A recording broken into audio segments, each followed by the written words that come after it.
બરાબર રાત્રિના 12 વાગ્યા. ચંદ્રમાએ રોહિણી નક્ષત્રમાં પ્રવેશ કર્યો, વૃષભ રાશિમાં.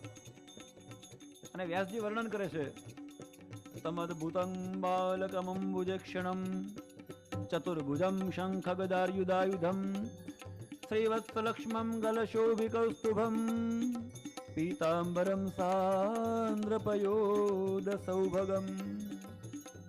તમ અદ્ભુતમ બાલકમ અંબુજેક્ષણમ, અદ્ભુત બાળક પ્રગટ થયું. કેવું?